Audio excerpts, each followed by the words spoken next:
Welcome to a piper's musings. Sit back and relax, light up your favorite tobacco, and just enjoy the feeling of doing nothing.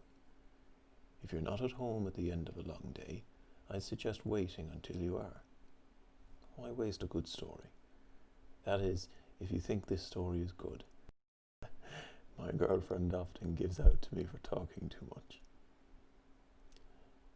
So just to let you know, I'm currently sipping on my new K Woody pipe filled with a bit of Mac Barron's 7 Seas regular. I thought it would be fitting for this story. This story is from a memory of mine when I was off the Spanish coast named Costa de la Luz. It extends along the Atlantic coastline from the Straits of Gibraltar to the Portuguese border, featuring long beaches of golden sands. The name comes from the crystal clear blue skies, giving a light which has been much appreciated by artists. But in that moment in time, I did not care much for the romantic description from people who had viewed the blue seas from a cafe or beach. These blue waters had turned an ugly grey 6 days previous, and a low howling wind came scudding across the waves. We had less than 2 hours before an unannounced force 10 gale hit our sides. By night, it had transformed into a vicious and deadly hurricane that had gone off the scale. 40 to 50-foot waves rolled and pitched us from side to side, and the jagged bolts of lightning slashed the night from time to time. Each flash would light the surrounding walls of water, and dense spray and fellow crew members trying to keep the sails and ship in control. Being less than 10 miles from shore, we did not want to get blown into the inland currents, so tacking was our only option. Just give me a second here now while I tamp down some of the tobacco.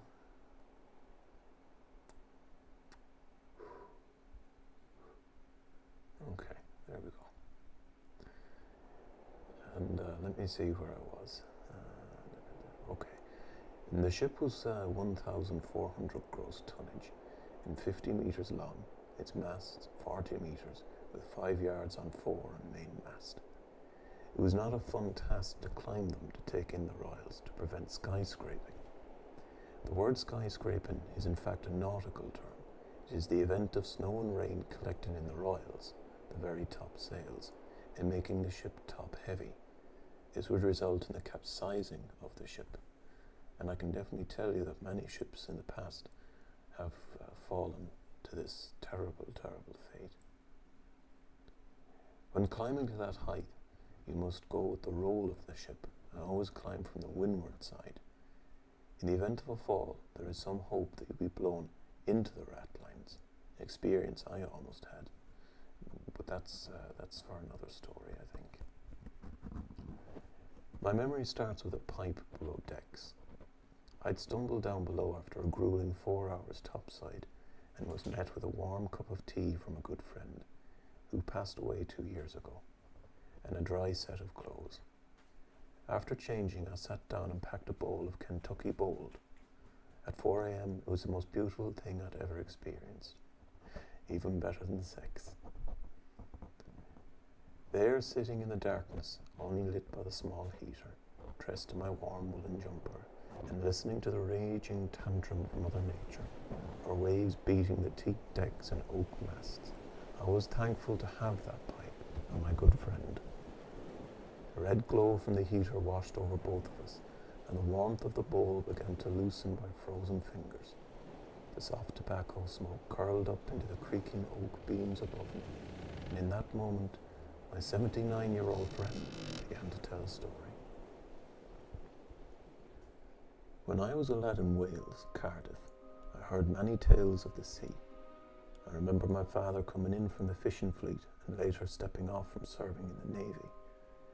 Sailing ships back then were the common ship.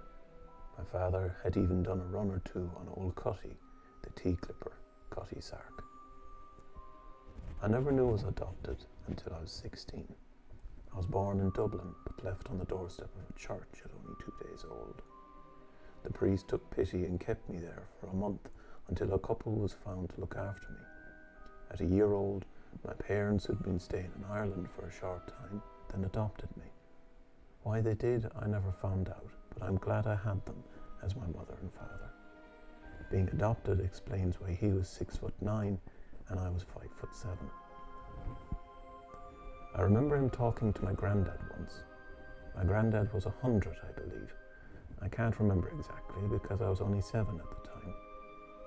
He'd served in the Navy during the Boer War. They were talking about their experiences at sea, and my father told a story. They didn't know I was listening. They began by describing a night, much like this one, and how he had been on a long watch. Now, you must remember that they had no navigation for night back then, only lights on the shoreline, and so it was tough straining your eyes looking into the darkness. He said that he'd seen men rowing out of the waves, only for a split second, but he'd seen them. My granddad paused and looked as if he was far away. He then said something I'll never forget. "Son, you saw the men who will take you to the deep if you ever curse the sea again. Don't ever swear at her." That was a warning. Joe went quiet and went back to looking into the heater. But for me, I'll always remember that story. I shall never forget it, because just before I came below decks, I had witnessed the same experience. A group of men rowing out of the waves. I would have said I was tired, but it was too vivid. It chilled me to the bone. I should have asked Joe if he knew by me that I'd seen them. Why else would he have chosen that night to tell me the yarn? Sadly, he died 2 years later, and I'd never thought of asking. To this day, I have never cursed or sworn at the sea, and I never shall.